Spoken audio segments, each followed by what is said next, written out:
Keep an eye on Brazil. I've said it many times before, but the events of the last 48 hours have confirmed a lot of fears. More than likely, if there is going to be any military intervention in Venezuela, it will launch from Brazilian soil.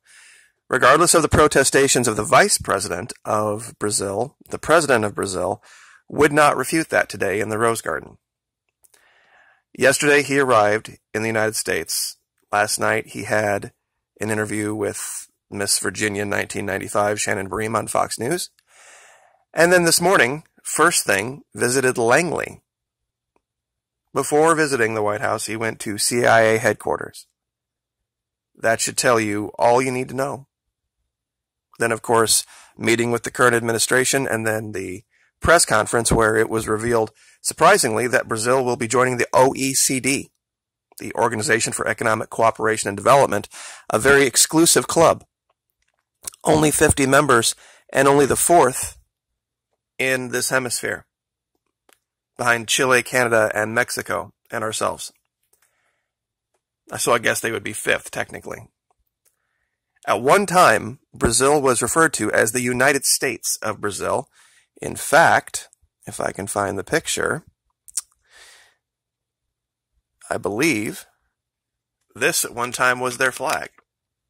It was a provisional flag. It wasn't for very long, but their history mimics ours. They are an economic force to be reckoned with, and largely on the world stage, they do not get the recognition that at least they believe they deserve. And there might be some validity to that. When we talk about world events, at least when you hear them here on this platform, everybody talks about Israel and Great Britain and Syria and China and India. Nobody ever talks about Brazil.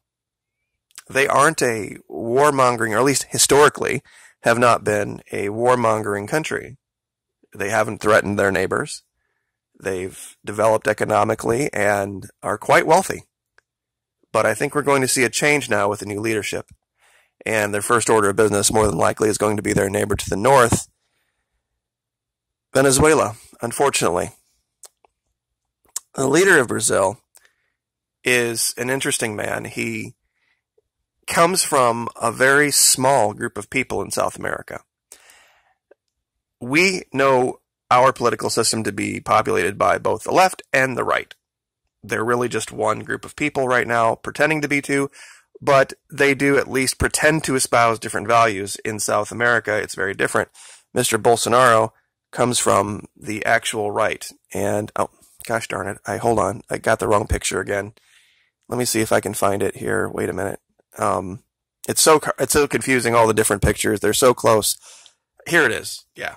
Here is the meeting.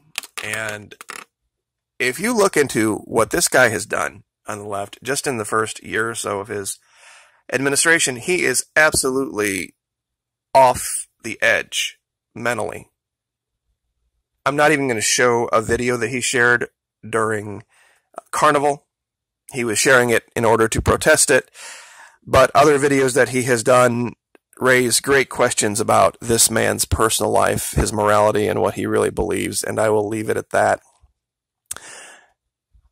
One thing that should tell you who really occupies D.C. is this event here. At the same time, the man to the far left, Carlos Vecchio, a convicted criminal, a man convicted of attempting to overthrow his government and kill the leader of his country, has now occupied the diplomatic consular offices assigned for Venezuela in D.C. And you can, of course, see them proudly hanging up random guy named Juan on the right. Random guy named Juan might find himself hanging up in Venezuela, but just in a different paradigm. But the OECD is a big announcement. Prior to this visit, it wasn't seen as likely that Brazil would get invited. But now, not only are they getting major non-NATO ally status, they're looking very closely at making them a full member, and they are going to recommend membership, they meaning DC, for Brazil in the OECD. This is a big financial coup for Brazil, and I'm sure his supporters are going to, wave the flag and celebrate it, but I'm sure it came at a cost. And I'm sure that cost was well laid out for him at Langley. What would have to occur, the doors that would have to be opened, and the access that would have to be granted for our alphabet agencies into Brazil in order to continue to foment coup operations in Venezuela.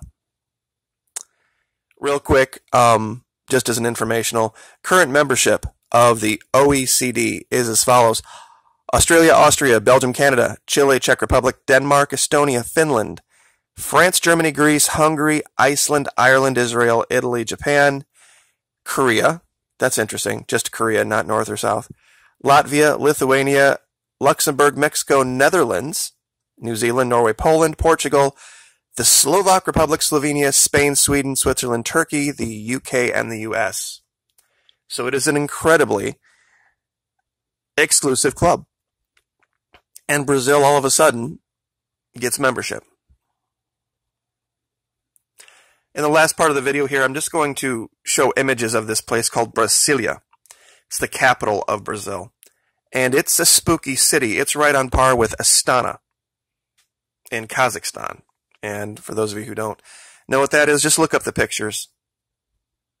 It is an incredibly futuristic city. Would remind you of something you would see in either Dubai or perhaps in Singapore or Hong Kong.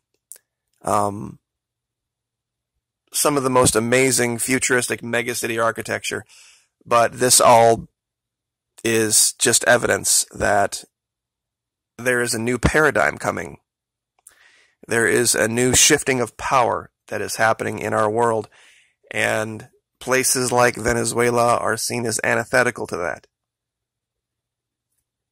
Wealth and prosperity do not always necessarily go in hand with freedom and liberty.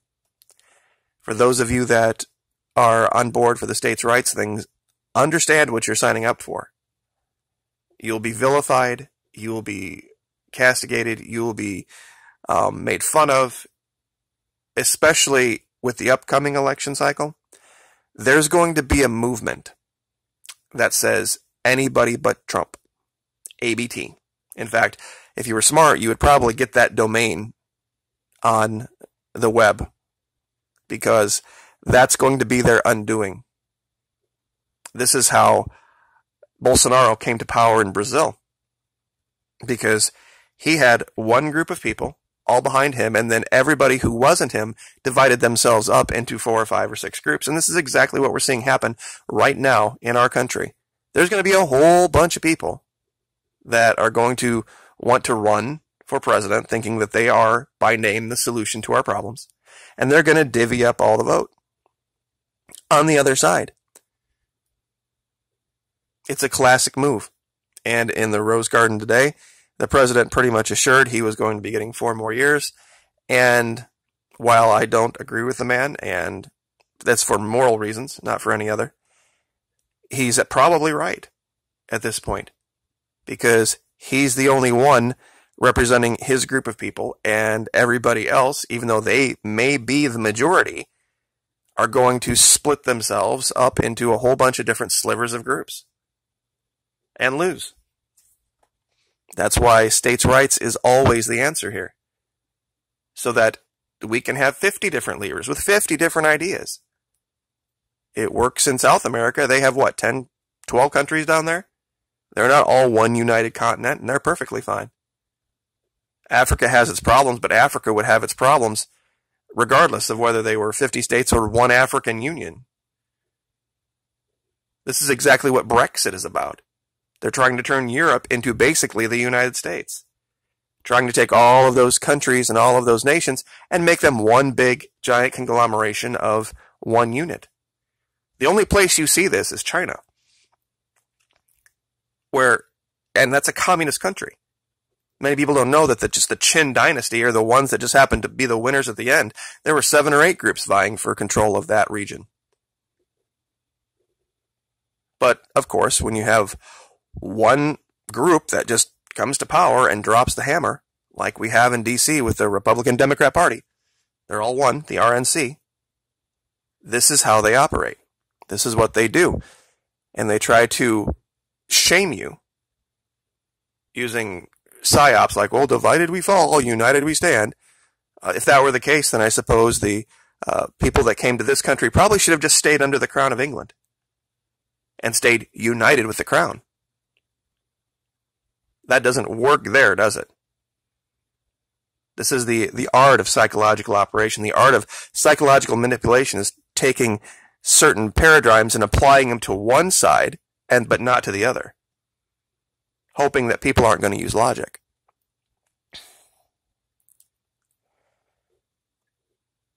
Very, very strange what's happening in the world now.